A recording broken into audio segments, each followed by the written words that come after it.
Hello, everybody, and welcome to this week's tech news. Your normal host Izat is not available today as he is having some technical issues with his setup, and due to COVID restrictions, he is not allowed to leave his house. So I'm here to stand in for today, and we have a lot of things to talk about in today's video, namely about AMD's new Ryzen 5000 series, and as well as Intel Core's i9-11900 Rocket Lake S. But you know where you could get your low-powered and high-end gaming laptops, our Facebook page, where we have one of the best monthly deals. And right now we're having a special deal for New Year's and Christmas, so 2-in-1. You can get gifts for your friends, relatives, or whoever you deem necessary. We also offer a multitude of hardware and also provide recommendations for your own budget personal builds and or any builds that you have in mind. So what are you waiting for? Head on over, leave a like on our Facebook page. Also follow our Instagram for your best deals now. Let's head back to the video.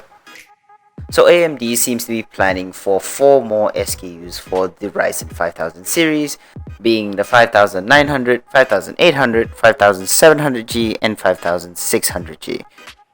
Okay, now 2 of these processors would be firmware based and the other 2 would be season based. I'm sorry if I mispronounced those names or butchered them.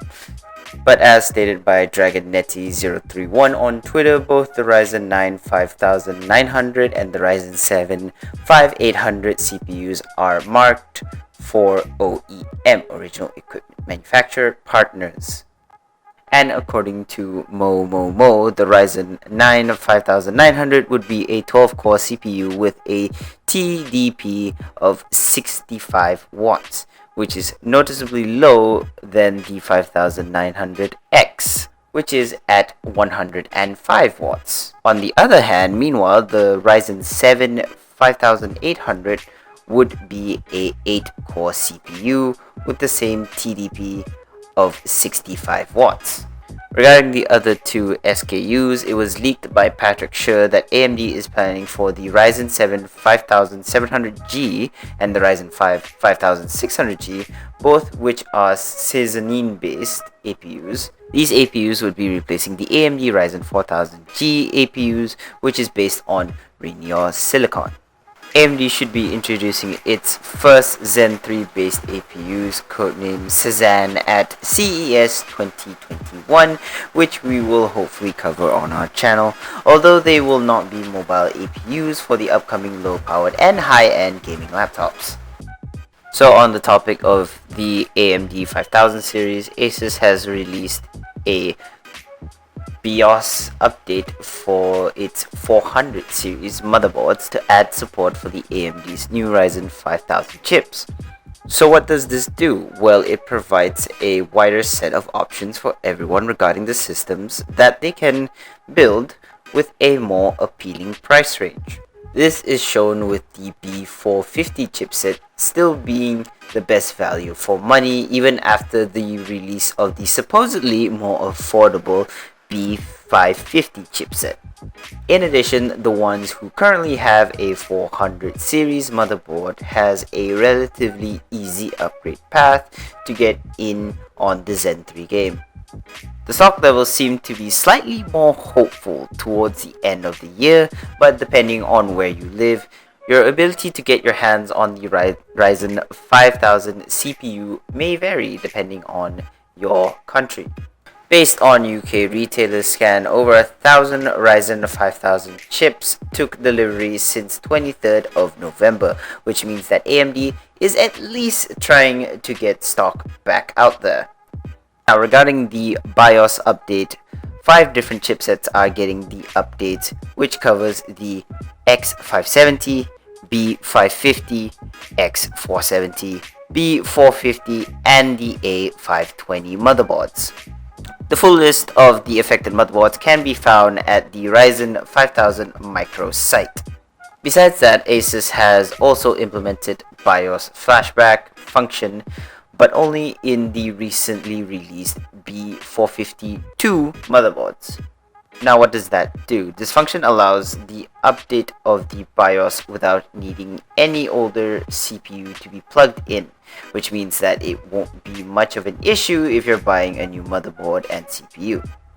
Now for AMD's APUs for 2021 and 2022. Tweets from Rogame have given leaks on the details on AMD's up-and-coming APUs for the following years. Based on the leak, it is stated that the first Navi 2 APU, known as Van Gogh, would be launched next year. The Van Gogh is a Zen 2 based APU with a TDP of 9 watts. However, the main focus is the Cezanne series, which will be AMD's first Zen 3 processor featuring the integrated graphics. However, the APU will still be relying on Vega graphics. Adding on to that, AMD would supposedly refresh the Zen 3 core on 6nm process technology in 2022, replacing the Cezanne with new APUs codename Rembrandt. My goodness, these names. These APUs would be equipped with upgraded integrated graphics to Navi 2. In addition, Rogame has also stated that there would be new APUs codename Barcello, which is described as Cezanne U refresh and Lucene U replacement. I am definitely butchering these names. With the splitting of the Ryzen 5000 series between the Zen 3 based Cezanne U and the Zen 2 based Lucene U APUs, it would seem that AMD is to continue with this trend in the future. Moreover, VideoCards has released a rumored roadmap that AMD will be taking for their mobile APUs, which unfortunately still has some missing parts to it. But we do know AMD is set to launch its Ryzen 5000 series processor codenamed Cezanne H and Cezanne U at CES 2021 early next year. But of course, when AMD announces new stuff on CES 2021, Intel is also set to announce its new core CPU series, the 500 series motherboards, and even allegedly deciding to launch the new motherboards before Rocket Lake S CPUs are even available in the market. Therefore, the initial review for the motherboards may only feature Comet Lake S processors instead of the 11th gen core CPUs, which renders the key feature of the new PCIe 4.0 unusable.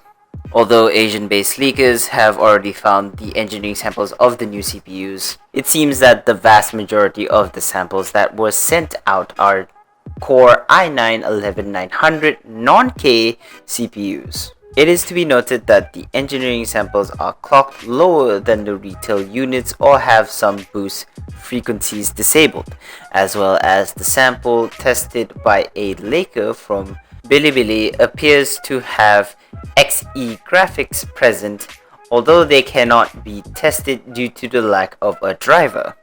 The CPU used for a quick review is clocked at 1.8 GHz base, 3.8 GHz all-core turbo, and 4.4 GHz either turbo boosted max 3.0 or thermal velocity boosted, depending on which is supported on the engineering sample. Based on the leaker, the frequency is expected to be around 25% lower than on the retail sample.